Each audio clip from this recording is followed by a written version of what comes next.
Good afternoon, this is Linda Bragg. I just want to come on here and tell you a little bit about something I discovered and didn't realize this till today as I was looking at around some of my blood work. Now, I am not one who runs to the doctor. I try to do a lot of my energy or my health through the old-fashioned way, home remedies, because that's what my parents taught me that. You know, we did what we had to do with home remedy. If you see the darkness and the lightness, it's because the sun keeps clouds going over the sun and it's coming through my doorway, so that's why. But anyway, what I wanted to tell you was back in 2012, I had symptoms of a heart attack. Now, I'm now 65. I've no longer had any of those symptoms, but I had them back in 2012. So, what I found out was they could find nothing. Enzymes were level, everything was good, they told me. They could find nothing to do with a heart attack. Well, looking at my paperwork now, I seen something. And in this, it was kind of weird because I have always been concerned about a couple things. One, my concern was recently, because my brother died of this 2 years ago, was a fatty liver disease, and I thought I don't want that. So I did some research with Dr. Ken Berry and some other people that I follow, and found out lots of things about a fatty liver disease that you can fix. And it's your health, foods you eat, but you have got to be very conscientious of what you eat. So many people think if they drink orange juice and anything like that that's fruity is good for you. It isn't if you have a fatty liver. Don't let people tell you orange juice is great for you to drink. No, it can cause your fatty liver, if you already have it, number one, to get worse. And my brother did this for a while because he had heard somebody tell him, oh well, orange juice is good for you. He did not need that on a fatty liver disease. He did not need that because that was sugar. It was, and number one, he was diabetic. So he had two things going against him right there. But diet would have helped him. And of course, you know, he passed away, and that's the way it was. And he ended up having a heart attack before it was all over with. But that's not what killed him. The fatty liver disease killed him. So, you know, our health is important. And I think as people, God made us, we need to keep ourselves as healthy as can be. And a lot of people will shun people because of what they do. It's like, why are you eating that way? Well, hey, I'm healthy. I feel good. I don't have problems. But in 2012, here's what I found. Just today, I had problems with my fatty liver. I had no clue. My ALT, which is another symbol about your liver disease, was 103. The regular range on that should be between 30 and 65. Not one time did my doctor say anything about having any kind of problems with my liver. My ALK phosphorus was 135. It was just barely over the high, 134. Your AST is also another indicator, which mine was just barely over there. Okay, so that was one thing. But then I noticed, I recently found out cholesterol is not what we think either. Okay. Your triglycerides is considered your high, it's really your bad cholesterol. How do I know that? Let me tell you how I know. I've been doing a lot of research. And I found this out. My LDL is highest according to what their figures are. I don't worry about my LDL. I don't worry about my HDL unless it's below 50 for a woman. Mine was 51 at this time that this was all going on. Now, where was my triglycerides? Not a word was said to me about my triglycerides. Your triglycerides actually tells you the fatty liver that you have in your body, how your liver's doing. And I didn't know that until my doctor, who I go to, I had said to her, my main concern is what is my liver like? You know, I don't want to have a fatty liver. I don't want that disease. And she said, oh, you don't have to worry about that. I said, well, why don't I?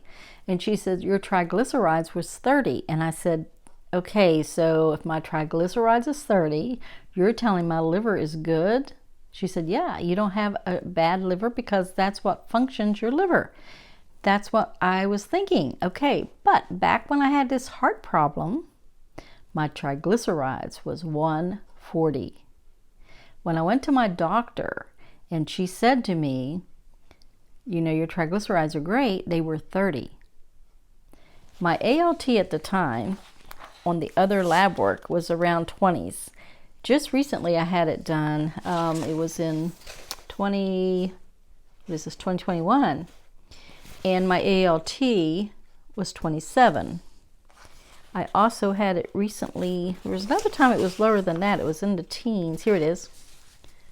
In 2022, it went down to, my ALT was down to 16, which that's really want it, because that's when it's really showing your liver is healthy. And your AST is down to 18. So that was great. That's a great number. And you can get it lower, but that's where mine was. And she said, that's fantastic. So that told me a few things.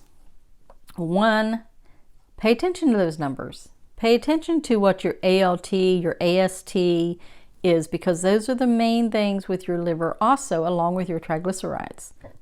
Excuse me. So the lower you get your triglycerides, your fatty liver components with your blood work come down. So that made me happy. I was like, oh yay, this is good. I'm excited about that because I didn't have to worry about fatty liver disease. And a lot of people do. My main thing, I found out too, that the time, you know, if you do some red light therapy, it's good for you. It will not hurt you. I do the red light therapy and I'm happy I do it. But that was something I seen going on, and I'm like, you know, why did they not tell me I had fatty liver back then? You know, I could have been checking some stuff out if I would have known that and seeing, okay, what do I need to do? Not one word was ever said, but I'm going to tell you what happened to me and why I had the heart attack symptoms. It was something I ate. And I found this out because I ate a lot of it that week because I was trying to get rid of it. I had ate this stuff called, and a lot of people love it because I did, white cheddar popcorn. I love white cheddar popcorn. Don't eat it anymore. Haven't ate it since that time I had that symptoms of a heart attack. It actually has disodium phosphate in it. Now that is a chemical that is derived from diesel fuel. Now, I'm thinking to myself, why do I have a chemical in food? Why does the FDA allow that chemical in our food? And it can cause problems with chest pain. Okay? I'm thinking, okay, so here I am all week eating this popcorn, trying to get rid of it so it don't go stale, because you buy a big bag, you got to eat it. Well, next thing I know, boom, I'm in a hospital because I'm thinking I'm having a heart attack. I had all the symptoms, the jaw pain, the arm pain, and I'm like, I can't believe this. So I woke my husband up and said, you need to get me to the emergency room. I think I'm having a heart attack. And all the symptoms were there. Found nothing. Now that I see I had a fatty liver problem that was not told to me, which this is why I tell you, you need to learn what the stories are on your labs. And you need to know these labs, what they mean. You know, I never knew an ALT, AST, or whatever it was I said, was to do with my liver. I did not know that your triglycerides tells you your liver levels of fat. Had no clue of that. Now I do. So I want to just tell you these little things because there's so much you're not being told by your doctors, and there's so much you're doing to make yourself sick that they're trying to tell you to take this pill or that pill to make you well. If you just really change your way of eating and your lifestyle, you'll be amazed at how better you feel and how much you do. This hair of mine is done because I have ate a good diet, and I take this thyroid energy pill that I talked about in my thyroid video. So I just wanted to come out here and tell you there's ways to make yourself healthy if you want it. Even those of you who have inflammation so bad in your body that your back is hurting, your knee joints are hurting, your shoulders are hurting, some of it's the food you're eating, some of it's the spices you're eating, and you don't even know that. Because see, there's a lot of that out there that is called high oxalates. And the high oxalates is what is causing your inflammation in your body. And that's in vegetables and spices. They're plants. And I'm not down on vegans or vegetarians. If that's what you want to do with your body, do that with your body. But when you get my age or even into your 60s and you start having problems, and some people don't even make it to their 60s, they start having it in their 50s. I had them problems. I didn't know that's what it was from. So here I'm eating all this. I can't eat popcorn. It goes straight to my sciatic nerve every time I eat any kind of corn product. It don't have to be popcorn. It can be anything with cornstarch, corn fiber, corn, anything corn goes straight to my sciatic nerve, and I'm in pain for 4 or 5 days. And if anybody's ever had sciatic nerve, you know it's no fun trip. So what caused it? It's what I ate. Now, no doctor ever told me that. But a chiropractor was the first person I ever heard talk about foods that causes pain in your body. If you have fibromyalgia, did you know changing your diet and getting the oxalates out of your diet can actually get you off of the pills for fibromyalgia? It's up to you. It's your body. It's your choice.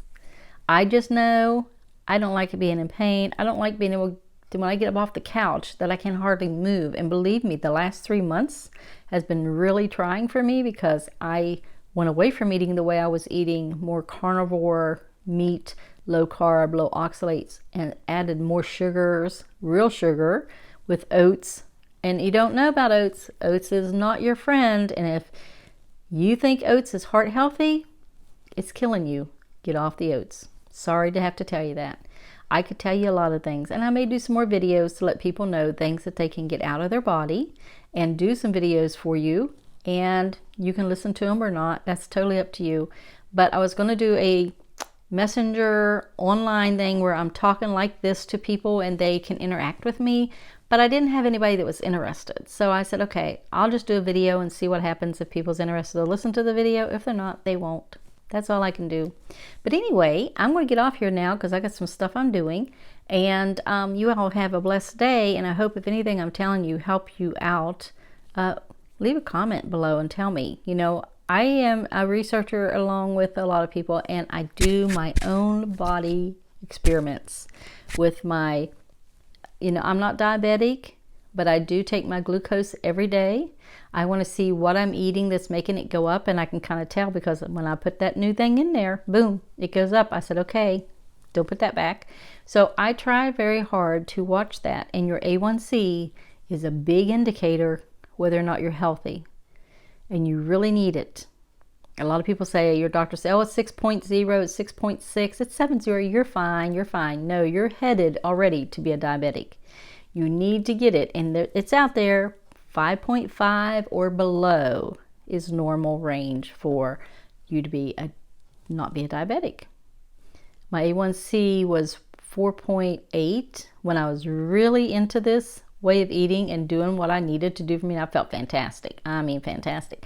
Then I kind of slid off of it, and then it went up to 5.5, which is still good, but I needed to get back to where I was because I felt excellent then, and no problems with my joints whatsoever. But the minute I do go away from it and do the things I know that's going to harm my body, it's back there. So anyway, this is just a quick video. I don't want to keep going on and on and talk about me, but I do a lot of experimentings, and I just want to put this out to people. So if anybody's listening and you're interested, I'm happy for you and hope it works. So God bless and take care, and I'll talk to you later. Bye-bye.